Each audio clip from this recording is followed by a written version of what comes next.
नमस्कार, स्वतंत्र समय में आपका स्वागत है। मैं हूं संजना। आइए नजर डालते हैं आज की कुछ खास खबरों पर।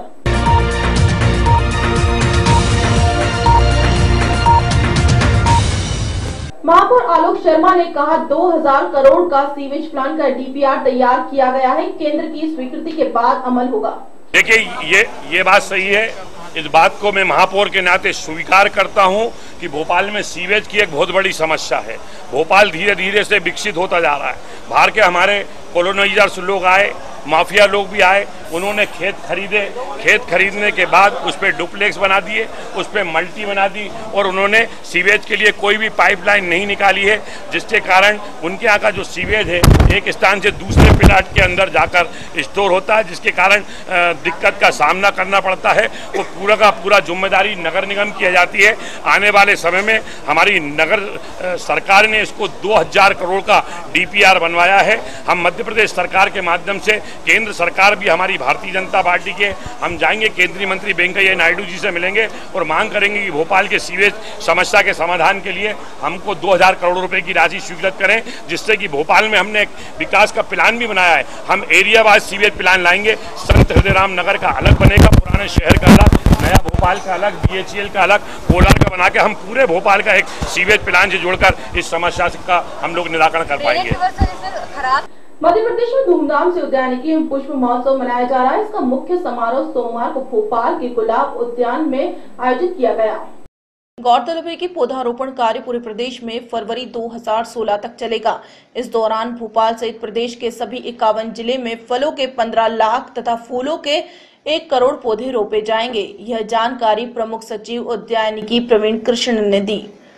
महोत्सव के दिन गुलाब उद्यान में खाद्य प्रसंस्करण का कार्य भी शुरू हुआ, जिसे बाद में सभी उद्यान में विस्तारित किया गया। प्रवीण कृष्ण ने बताया कि उद्यानिकी स्वर्ण क्रांति अभियान में महोत्सव होगा। महोत्सव में भोपाल और पचमढ़ी तथा प्रदेश की सभी 307 नर्सरी एवं शासकीय विद्यालय, महाविद्यालय, चिकित्सालय, कार्यालय की रिक्त भूमि पर विभिन्न किस्म के पौधे रोपे जाएंगे। मंत्री कुसुम महदले और महापौर ने उद्यान का भ्रमण कर पौधों के बारे में जानकारी ली। जिलों में कलेक्टर, नगर निगम, नगर पालिका में समन्वय में यह कार्य किया गया। उद्यानिकी एवं पुष्प महोत्सव में जनप्रतिनिधियों ने भी भाग लिया। जानकारी के अनुसार शासकीय मॉडल नर्सरी में हर माह 2 लाख फूल के पौधे तैयार किए जाएंगे। जिला मुख्यालय की नर्सरी में कम से कम 20,000 फूलों के पौधे तैयार कर उन्हें रोपा जाएगा। भोपाल की मॉडल नर्सरी कानासया में प्रतिमाह 2 लाख फूलों की सीडलिंग तैयार होगी। भोपाल में उद्यानिकी एवं पुष्प महोत्सव के दिन शहर के 50 केंद्र पर फल पौधे रोपण कार्यक्रम हुआ। इस दिन शासकीय गुलाब उद्यान एवं पार्क नंबर सामान्य के लिए भी खुला रहा। उसी रुचि को जागृत करने के लिए और उसको बढ़ावा देने के लिए आज हमारे विभाग में खासतौर पर हमारे जो प्रमुख सचिव महोदय हैं प्रवीण कृष्ण जी, उनका विशेष प्रयास है और हमारे जो संचालक है, बहुत फायदा पहुँचेगा। यानी लगभग लोग भूल चुके हैं, यानी बाग बगीचे लगाने की बात ही लोग भूल चुके हैं। पहले जमाने में तो लोग यानी पुण्य के काम के तौर पे आम के बगीचे लगाते थे, अमरूद के बगीचे लगाते थे, अन्य फलों के बगीचे लगाते थे। तो धीरे धीरे वो पद्धति खत्म होती जा रही है या प्रथा खत्म होती जा रही है। उसको फिर से पुनर्जागृत करने के लिए उद्यानिकी विभाग का प्रयास है। बारागढ़ में कई जगहों पर वृक्षारोपण का कार्यक्रम का आयोजन किया गया। भाजपा नेता व बच्चों ने मिलकर वृक्ष लगाने का लिया संकल्प।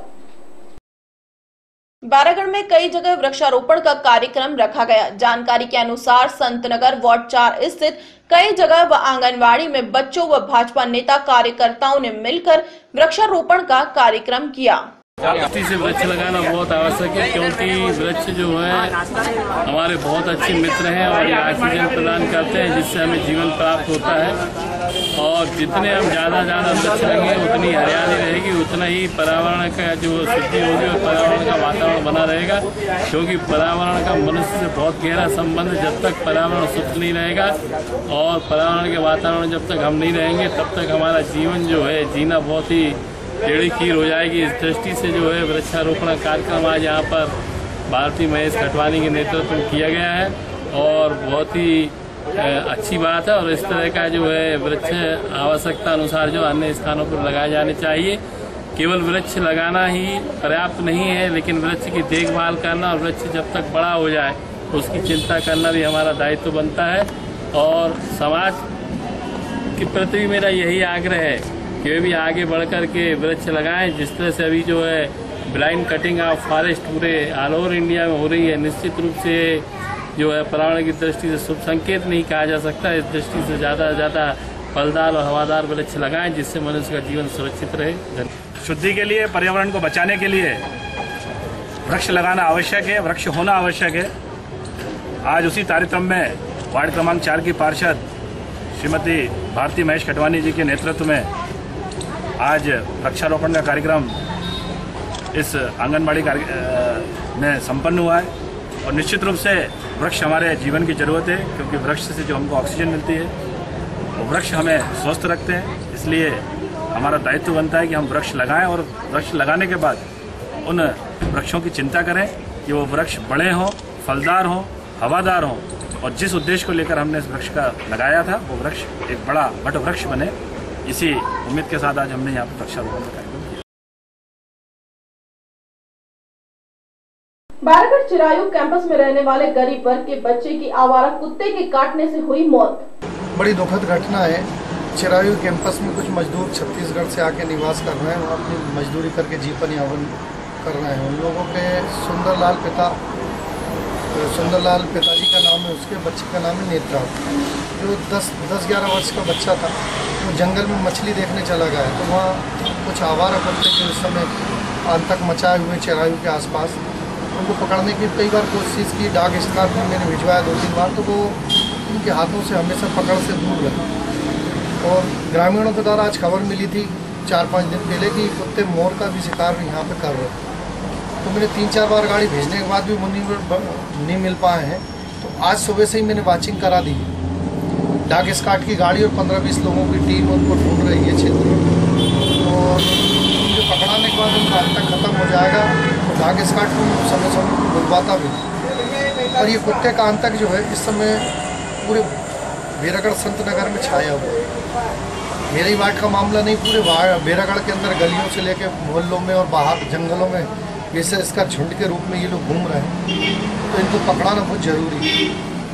और नगर निगम से जो नसबंदी का कार्यक्रम है उस पर मैंने बोला कि इनकी नसबंदी करा के इनको यहाँ से दूर छोड़ा जाएगा, शहर और बस्ती से, ताकि ये आए दिन जो दुर्घटनाएं हो रही बच्चों के काटने की या किसी भी पशु के काटने की, उससे वो दुर्घटनाएं बंद हो जाए। क्या लगता है बच्चे को पर्याप्त इलाज नहीं मिल पाया क्या? ये भी कारण मान सकते? उसको क्या है, 3 कुत्तों ने एकदम घेर लिया था और जंगल में था, तो वहाँ उसकी कोई सुविधा अचानक मुहैया नहीं हो पाई। तो उसकी आवाज़ सुनी तो तब कुछ कर्मचारी दौड़े, कुछ परिवार के लोग दौड़े, और वो बोलने में सक्षम नहीं था। उसकी आवाज़ भी थोड़ा, मेरे उनके पड़ोसी और उनके रिश्तेदारों से बात हुई तो वो कुछ बोल भी नहीं पाता, तो थोड़ा गुंगा टाइप का। इस वजह से उसके साथ ये घटना घट गई। अगर वो बोलता होता तो आवाज़ देकर घर परिवार वालों को बुलाया। खबरों में फिलहाल इतना ही। मुझे दीजिए इजाजत। नमस्कार।